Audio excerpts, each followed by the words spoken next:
suis en compagnie d'un grand pilote, Bob Néret. Bonjour Bob. Bonjour Grand, je ne suis pas sûr.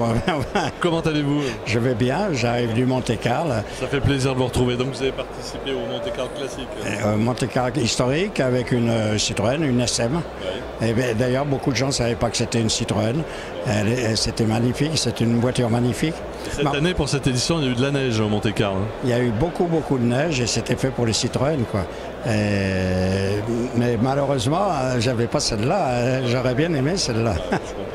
Alors ça, c'est votre véhicule mythique que vous avez gagné en 1969 et 70. J'ai gagné le Maroc avec la première fois où ils ont coupé les voitures, là, grâce à ce qu'on leur avait demandé. On a gagné le Maroc. Après, on l'a refait, on a regagné le Maroc. Et on a gagné le Maroc pendant qu'on faisait la course du Londres-Mexico. Pendant que les pilotes partaient en bateau de Lisbonne pour aller à Rio, on avait demandé à Citroën d'avoir une autre voiture pour faire le Maroc. Donc pendant la course où on était à Lisbonne, on était 4e ou 5e du Londres-Mexico. On a pris l'avion à Lisbonne, on est allé prendre le départ à Casablanca avec cette voiture. On a gagné le rallye et dès qu'on est arrivé, on est reparti à Rio pour continuer le long de Mexico. Ça a été très sympa. Cette voiture, cette DS19 de 1969, elle a une histoire. Parce que l'arrière, il a été coupé. Parce qu'avant, donc pour vous, la voiture, elle tapait sur le coffre. Voilà. Les gens, il y en a beaucoup maintenant qui coupent ces voitures. Ils ne savent pas pourquoi.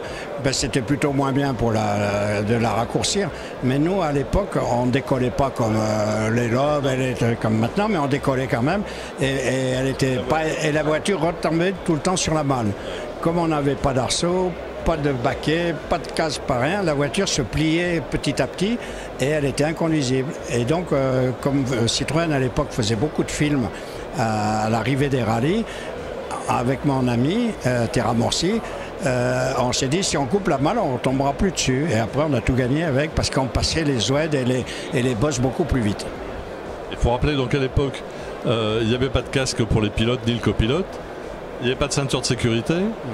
Et bien sûr, pas d'aide à la conduite. Non, les Citroën, moi j'avais. Celle-là, elle n'a pas. Si, elle a boîte hydraulique aussi. Oui, parce que déjà, on conduisait des deux pieds.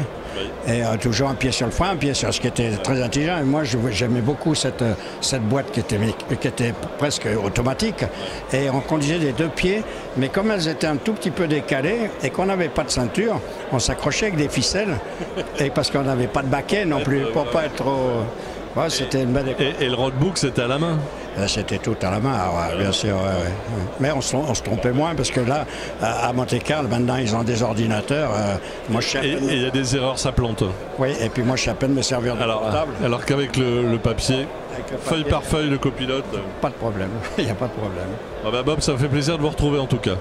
Moi aussi, merci à vous. Devant cette voiture, mythique, parce que Citroën m'a fait la vie belle pendant 10 ans. Je me suis régalé avec eux. Voilà, merci beaucoup. Merci Bob.